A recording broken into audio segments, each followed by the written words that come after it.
बोलो सच्चे दरबार की जय। बोल सियापत रामचंद्र की जय। ए सुख जोगन लोग सब कहें कहाँ असभाव रामा, कहें कहाँ असभाव। सहज सुभाय समाज दो राम चरण अनुराग, सियापति रामचंद्र पद जय शरणम शंकर हरिओम। जय जय सिया राम। सब लोग कह रहे हैं कि हम इस सुख के योग्य नहीं हैं, हमारे ऐसे भाग्य कहाँ। दोनों समाजों का श्री रामचंद्र जी के चरणों में सहज स्वभाव से ही प्रेम है। तो यही विधि सकल मनोरथ करई, बचन सप्रेम सुनत मन हरई। सिय मातो ते समय पटाई, दासी देखे सो अवसर आई। इस प्रकार सब मनोरथ कर रहे हैं। उनके प्रेम युक्त वचन सुनते ही सुनने वालों के मनों को हर लेते हैं। उसी समय सीता जी की माता सुनैना जी की भेजी हुई दासियां कौशल्या जी आदि के मिलने का सुंदर अवसर देखकर आई। तो सावकाश सोने सब सिय सासु, आयऊ जनक राजर निवासु। कौशल्या सादर सन्मानी, आसन दिए समय सब आनी। उनसे यह सुनकर कि सीता की सब सासुएं इस समय फुर्सत में हैं, जनक राज का रनवास उनसे मिलने आया। कौशल्या जी ने आदर पूर्वक उनका सम्मान किया और समयोजित आसन ला कर दिए। तो सील जने हो सकल दोरा, द्रवहि देखे सोने को ले सकठोरा। पुलक से थेले तनवारे विलोचन, महीन कलेखन लगी सब मोचन। दोनों ओर सबके सील और प्रेम को देखकर और सुनकर कठोर वज्र भी पिघल जाते हैं। शरीर पुलकित और शिथिल हैं और नेत्रों में शोक और प्रेम के आंसू हैं। सब अपने पैरों के नखों से जमीन कुरेदने और सोचने लगी। तो सब सिय राम प्रीति के से मूरते, जनो करुणा बहुबे सभी सूरते। सियवा तो कह बेदे बोदेवा की, जो पय फ्रेनु फोर पविता की।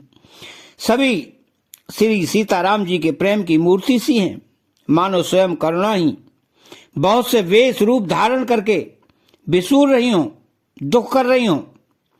तो सीता जी की माता सुनैना जी ने कहा कि विधाता की बुद्धि बड़ी टेढ़ी है, जो दूध के फैन जैसी कोयल वस्तुओं को वज्र की टांकी से फोड़ रहा है, अर्थात जो अत्यंत कोमल और निर्दोष हैं उन पर विपत्ति ढह रहा है। तो सुने सुधा देखी अहि गरल, सब कर तूते कराल रामा, सब कर तूते कराल। जहाँ तहाँ काक उलूक बक, मानस सकृत मराल। सियापति रामचंद्र पद जय शरणम शंकर हरिओम। जय जय सिया राम। अमृत केवल सुनने में आता है और विष जहां तहां प्रत्यक्ष देखे जाते हैं। तो विधाता की सभी करतूतें भयंकर हैं। जहां तहां कौए, उल्लू और बगुले ही दिखाई देते हैं। हंस तो एक मानसरोवर में ही है। तो सुने ससोच कह देवी सुमित्रा, विधि गति बड़े विपरीत विचित्रा। सो सृज पालय हरहि बहु बाल के ले सम वेदे मते बोरी। यह सुनकर देवी सुमित्रा जी शोक के साथ कहने लगी कि विधाता की चाल बड़ी ही विपरीत है और विचित्र है, जो सृष्टि को उत्पन्न करके पालता है और फिर नष्ट कर डालता है। विधाता की बुद्धि बालकों के खेल के समान भोली विवेक शून्य है। तो कौशल्या कह दोषो न काऊ, कर्म विवश दुख सुख क्षति लाऊ। कठिन कर्म गति जान विधाता, जो शुभ अशुभ सकल फल दाता। कौशल्या जी ने कहा, किसी का दोष नहीं है, दुख सुख हानि लाभ सब कर्म के अधीन है। कर्म की गति कठिन दुर्विज्ञेय है, उसे विधाता ही जानता है। तो जो शुभ और अशुभ सभी फलों का देने वाला है। तो ईश्वर जाए सबई के, उत्पत्ति थे लय विषं अमी के। देव मोह बस सोचवादी, विधि प्रपंच अचल अनादि। ईश्वर की आज्ञा सभी के सिर पर है। उत्पत्ति स्थिति पालन और लय, संहार तथा अमृत और विष के भी सिर पर है। ये सब भी उसी के अधीन है।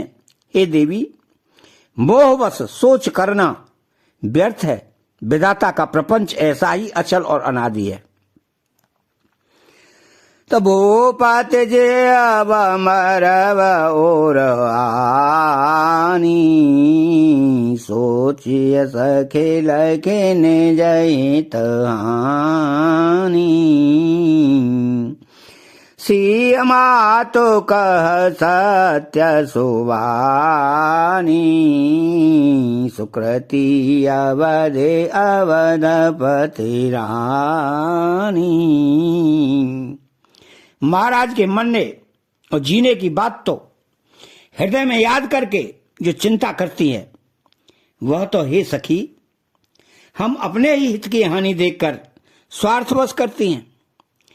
सीता जी की माता ने कहा कि आपका कथन उत्तम और सत्य है। आप पुण्यात्माओं के सीमा रूप अवधपति महाराज दशरथ जी की ही तो रानी है, फिर भला ऐसा क्यों न कहेंगी। तो मंगल भवन अमंगल हारी, द्रवहु सुदशरथ अजिर बिहारी। अतः चैनल को सब्सक्राइब करें, बेल आइकन घंटी को दबाना न भूलें और कमेंट बॉक्स में एक प्यारा सा श्री राम जी के नाम का कमेंट लिखें। बोलो जय सिया राम, बोलो सच्चे दरबार की जय, बोल सियापति रामचंद्र की जय।